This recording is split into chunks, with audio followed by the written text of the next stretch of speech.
For the record, I probably don't even need this thing. I'm a rather loud individual. But as Pastor Corey said, my name is Courtney Payne. I'm the location leader for the Spencer Perry Isaiah 117 house. Many of you may be well aware of the ministry and its purpose, but for those of you who aren't, I will ask you this question. Did you know that when a child is removed from their parents' custody by the Department of Children's Services, that they must then go and sit in an office and wait for their foster placement, which could take hours or sometimes even days? The Isaiah 117 House Ministry was created to help lessen the trauma that a child receives on what is called Removal Day. I would like to take this time to thank you all for allowing me to come and speak to you today. I'm excited to share with you some updates of what's been happening in our ministry recently. While certain circumstances such as weather and funding have slowed our progress, we are still very much moving forward with the construction of our house.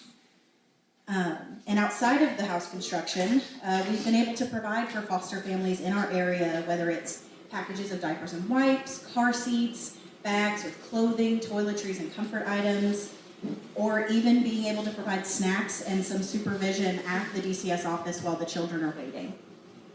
It's been remarkable to see the impact that we can have even before our red doors are open. Our communities have been beyond generous in supporting this cause through their time, their resources, and their prayers, and we cannot possibly say thank you enough times to really express how thankful we are. This ministry depends on dedicated volunteers who want to be a part of changing the way that foster care begins for our kiddos. There are several ways to get involved, both now and in the near future when the home is open. We need folks who want to help with awareness and events. We need folks who want to love on the DCS caseworkers through our monthly appreciation program. We need folks who are willing to help with moving and organizing donations when the time comes. And once the house is open, the needs just grow. We'll need caregivers, shoppers, lawn care, house cleaners.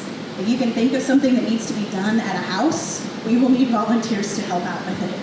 So there's always something for every walk of life to do. If you're not interested in, you're not sure that you can do the whole caregiving part, but you know you can push a lawnmower, hey, give me a call.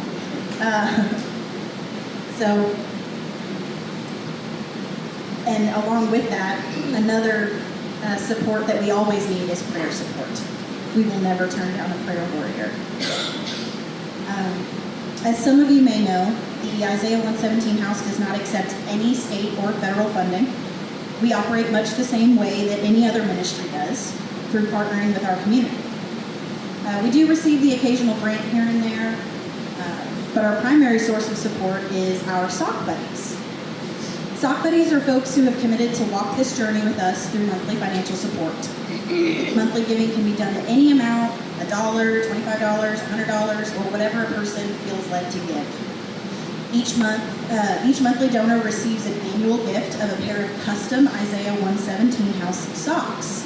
Because if you're going to walk this journey with us, we want to take care of your feet. And if you've been outside recently, a good pair of socks is important.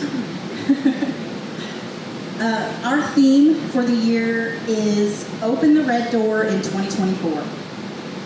There's no officially set time frame for an Isaiah 117 house to be built. Some can take as little as 3 months. A few have taken closer to 3 years. And while we are trusting in the Lord and His timing, we would love to see guests walk through our red door very soon. After a lot of research and budgeting and prayer, we have set a financial goal for this year of $100,000. That's a big number, but we serve a big God, and He has already been so faithful in the Spencer Perry area. These funds will help us to finish the construction and build up our account for house operations for the following year. No one really likes the money part of these conversations, as I'm finding, but the fact is that ministries need funds to function. It's just the reality of it. But we also know that the mission of Isaiah 117 House is one that is near and dear to so many people. So we share the story and we let God do the rest. I've mentioned it once or twice this morning, but I would just like to ask you all to continue to pray for the Isaiah 117 House. I often hear from people that it's such a shame that ministries like ours are needed, but the fact of the matter is that they are. Even in our small little corner of the world, we are not immune to the troubles that these children, our children, and their families face daily. God's word instructs us to take care of his people. It's not the responsibility of any government organization or politician, it's ours. So please continue to pray. Pray for those who are working closely with the children and families. Pray for the construction that is happening and will continue to happen in the future. For the message and the mission of Isaiah 117 House as homes are continuing to pop up all over our nation. And for our community as a whole, that the Lord would continue to provide for the children and families of Spencer Perry counties. Finally, I would like to share with you all a story from an open Isaiah 117 house. When they arrived, he put his head down on the table and started crying. Our volunteer asked if he wanted anything, and he said all he wanted was his mom. They gave words of comfort and gave him the little space that he needed as they helped his sibling turn on Minecraft. 10 minutes later, he was sitting by his sibling watching the game. Another 10 minutes, and he had started talking. A little less than an hour later, he was laughing and telling us stories about the series of books he had got from our giving room, as well as getting ready for a full steak dinner that they had requested. A really hard day quickly turned into a great day because our community cared. Thank you.